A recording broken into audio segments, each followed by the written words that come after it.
నా ప్రాణ స్నేహితులు నన్ను చూచి దూరాన నిలిచేరు నా ప్రభు.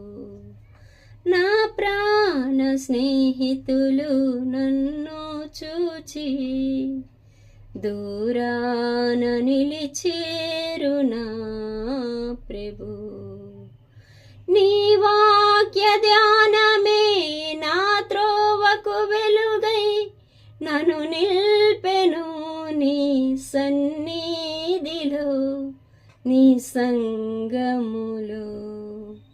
నీ వాక్య ధ్యానమే నా త్రోవకు వెలుగై నన్ను నిల్పెను నీ సన్నిధిలో నీ సంగములో. స్తుతి పాత్రుడా స్తోత్రార్గుడా స్తుతులందుకో పూజార్గుడా.